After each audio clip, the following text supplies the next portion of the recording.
And we're back. I'm your host, BKP, North Georgia's only live online morning show. Now, let me go with this. We had the big discussion there during the break because I happen to be the old guy on the team here, and I have some 20-somethings hanging around.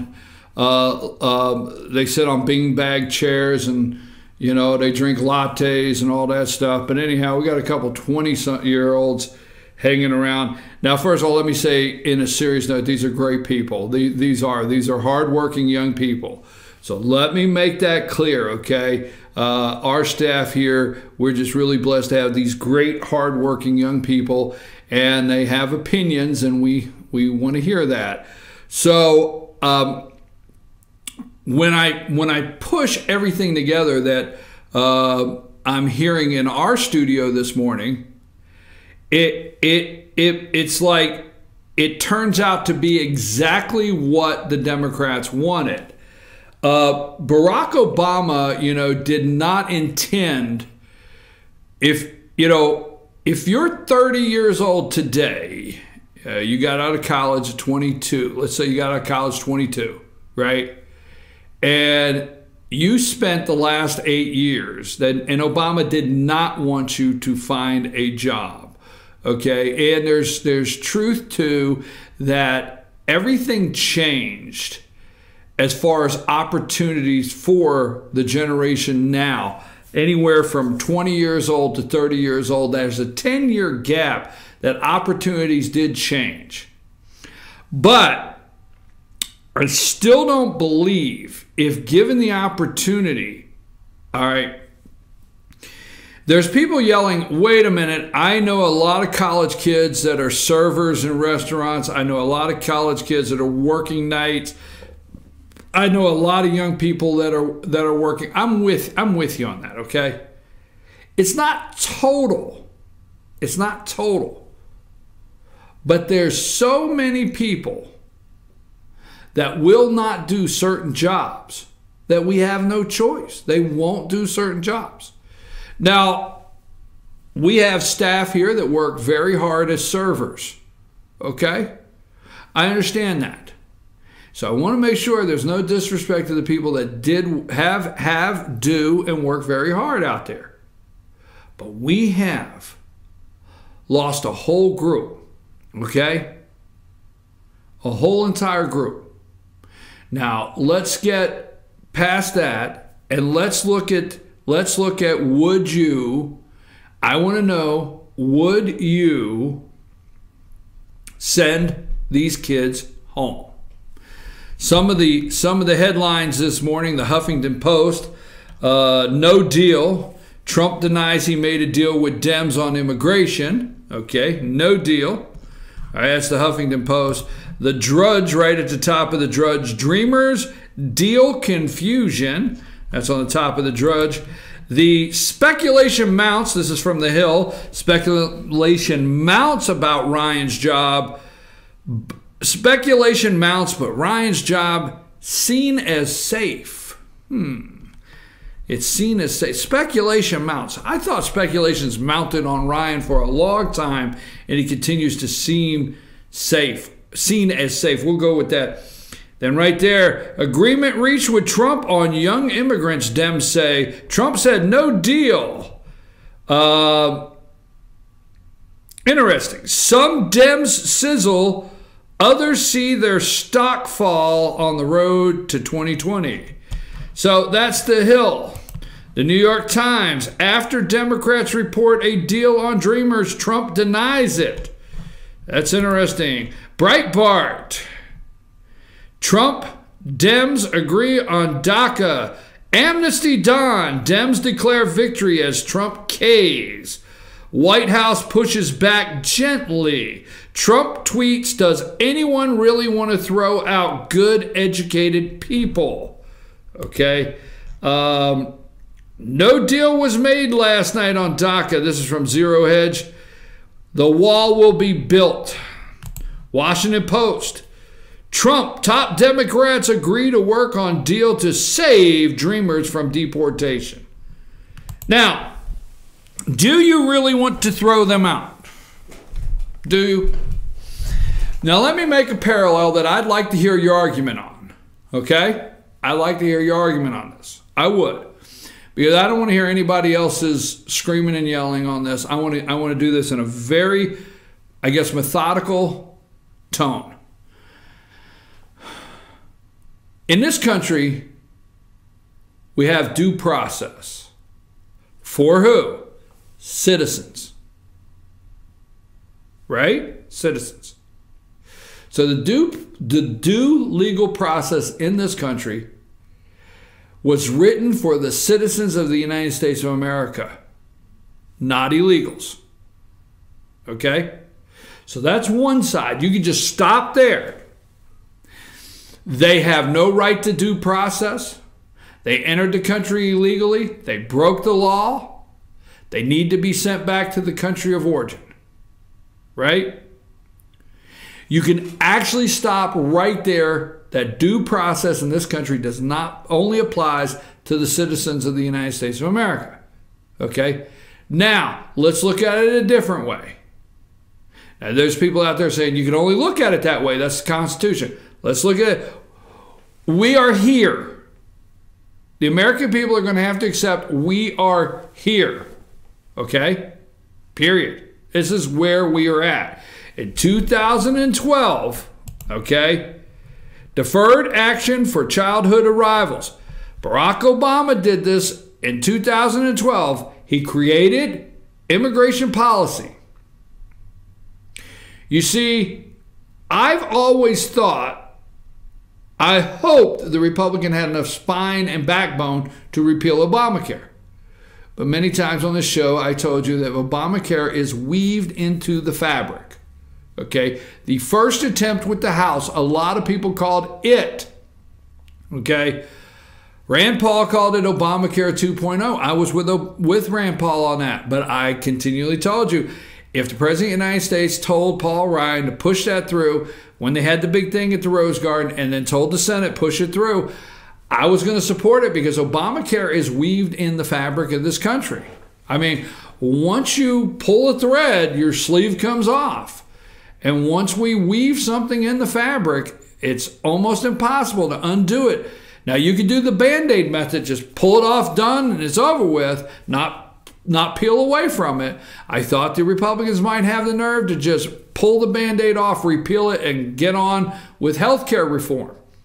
But no, they didn't. It was weaved into the fabric. There's two things that Obama left on his desk that I felt in my heart would never change. I mean, there'll be changes to it, but would never leave this country. That's Obamacare. Steve Bannon let it slip. Fix it. I think Obamacare will be fixed. I say that not that I think it will work, but I think it will be, as they want to imply, fixed. Okay? They will sell it to you as they have fixed it. Okay? So Bannon let that slip. Second, this immigration policy, it's policy that he put in place. He put it in place, executive order. We knew it wasn't coming out. There was no way this is coming out. So do you send them home? So we have the one side of the Constitution, looking at the Constitution. There's no other way really to look at it, right? But due process in this country, legal due process, is only for the citizens of the United States of America. Now, let's go to the other side of our courts. I know they're not for illegals, but our courts. One, we charge in this country. We're compassionate people. I know you don't like the word compassionate right now, but we charge. We don't even allow the arrest mugshot, we'll call it. We handle. We have different courts. We have different juvenile delinquent detention centers. We handle everything with juveniles in this country different than we do adults. We have a local district attorney in your area that probably makes the decision whether to try somebody as an adult. You can do that 16, 17 for a crime. You can try them as an adult, but if you don't try them as an adult, everything for a minor applies, right? It's the bottom line. It's the way we do it in this country. All right? Now, obviously, these are not citizens. That's for our minors, our kids. You're yelling at the screen saying, hey, that's for our kids. That's for our citizens, our kids that get in trouble. That applies to them. But the reality is, we have a whole different standards of laws and the way we do it. That's number one. Number two, most states in the United States, every single state has some kind of what's called a first offender law. Okay? I mean, a first offender statute. To where if a kid, even an adult, 18, 19 years old, but it's your first offense, they have a first offender deal. In the courts today, whether you realize or not, all over the United States of America, there's a first offender standing up before the judge, and they run those through, in some of these cases, 9 and 10 at a time. Your Honor, it's first offense, never done anything. We're going to use first offender status. It's going to claim first offender status on this, and we're asking for leniency of the court, whatever, boom. All right? So you got these kids, unbeknownst to them, 2, 3, 4, even 12 years old. Come on, a 12-year-old? I mean, and they're brought over here, okay? Now, what they have done their whole life is, for the most part, they've done the negotiating for the family, whether you realize it or not, okay? So you have illegals come across the border and they get a apartment in a bad part of town, and it's $400 a month, and it's on the 3rd floor. And how do they get the apartment? Little Jose, that's 6 years old, meets with Mama and Papa with the landlord, because they don't speak no English. They just got here, no English, no speak. Hey, I'm not making fun. I'm just used to it, okay? So the little kid talks to the landlord. Landlord says it's $400 a month. The kid goes to Spanish, it's $400 a month. Kid said, we'll take it. When's it due? Well, how much now? I know for a fact these kids at 5, 6, 7 years old have negotiated. They go to the schools. Call your school superintendent now and ask them, when kids come in to register, okay? Now, I don't know if they're illegals coming in to register because they cannot ask. But ask them how many times they come in with mom and dad, or mom, and the mom cannot speak English, and the 6-year-old is doing all the talking to get themselves in school. So the 6-year-old talks to the person registering them. They call back to the 6-year-old. 6-year-old says to the mom says something. My mom say, it's a negotiate with 6-year-old. Now, folks, if these kids came across that border that we allowed to get across, that we left open, that we let them through, okay? I'm sorry. If they got here somehow, we let them through. We just got to own up to that. And let me tell you something. If they came here at 5 years old and now they're 19, somehow we didn't find them for all those years. We let them stay. We let them through. We let them stay. We gave them our tax money. We gave them health care. They went to the doctors. They went to the hospital, indigent care. We gave them housing. We gave them education. We have invested millions of dollars in these people, these kids. You have hundreds of millions, billions of dollars invested in these kids, from their education to their health care, everything. So we educate them. Now, some of them are. I'm going to go with the president. Some of them are very educated kids going to college. So we're going to take that investment and say, hey, you go home. We educated you. We fed you. We clothed you. We did everything. Now you go home. Take that education we gave you and go home. So the point is, are you going to send these kids back that got here at 5 years old, 7 years old? Are you going to send them home? Are you going to yell the loudest, no amnesty for anybody? I want to know that. Let's put that, I don't know how I just framed that together, Rose, but I want to know on our Facebook page, you heard what I just said. I want to frame that. Are we going to send these kids home after we've invested what we have? Just frame it up however you want. What do we have? So we've got James Lincoln on our live chat. And he's saying that I'm a white guy, and since 2002 haven't been able to get a job because illegals got the jobs. And he said, I am a U.S. Navy veteran. Okay. All right. He says he hasn't been able to get a job since 2002 because the illegals got the job, and he's a Navy veteran. I mean, I'm not going to argue with that. I can't question. I can't question that. You know, Chicken Plant's hiring. I mean, I don't know what to say. Chicken Plant's hiring. Or private message me here. Send me a text, 706-889-9700. I'll give you the name of 6 builders that are looking from laborers. I mean, I got people paying $150 a day, and that's not, you know, that's not $7.35 minimum wage. So if you are able-bodied, God forbid you say able-bodied, damn it. But if you are able-bodied, okay, all right, and you can work, hey, send me your information. I'll help you find a job today. I'll find you a job today that the illegals didn't take. You got anything else, or we'll stay with that one? It also says that at Wendy's, the cashier speaks Spanish and couldn't understand English. Okay, all right. No speak. That's right. I remember that. I know that all. No speak. So, do you send them home? Do you send them home? Are you ready? Are you ready? Because I never come here. I tell you something. I love this audience. I love you. Without you tuning in, hey, bada bing, bada boom. But don't get me confused with somebody that gets so tied up in caring what other people think that I will not express the truth or how I feel. No corporate media can stop what I want to say. And I am not beholden, much like Donald Trump, to anybody. Do you send them home? No. Sorry. You could dislike me. You could say I just endorsed amnesty. You could say all the above. Do I like that it's happening with Chuck and Nancy in the room? Hell no.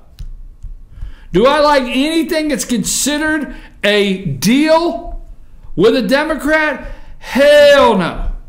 Do I like bipartisan? Do you know every time I hear bipartisan and work together and common ground, you've heard me say it, every time I hear that I cringe? Hell no. But guess what? Republicans didn't put it on his desk. And Republicans didn't say, let's make this deal. So Mitch and Paul dropped this ball. You see, they could have made this deal with Obama. I don't think we send them home, folks. I am sorry if I just angered you. I don't like signing anything Barack Obama did in this country. I don't like, I can't think for 8 years of one single piece of legislation, one single thing that I truly agree and approve that Barack Obama's did during his presidency. I just can't think. But this right here, I don't agree with either. It was an overreach of his powers. So there has to be a lot separated here, because if we got to think about this. Me personally, no, we don't send them home. Me personally, we find a way for them, and we build the wall, and we stop illegal immigration. We have to. But they're here, folks. They're here. You better realize they are here. All right? Now, the one thing we have to really concern ourselves with the Constitution and with this happening and with this country and what road we want to go down is, are we going to watch an illegal overreach by a branch of government, the executive office, to write policy on immigration and then turn it into law? That's a dangerous slope. That is. Let's take a break. We'll come back. Hey, is Charlie Dent going to retire up in the PA 15th? What does all this have to do with the next election cycle? Did Steve Bannon know this deal was going down before he left? Is that why he left, or did he know?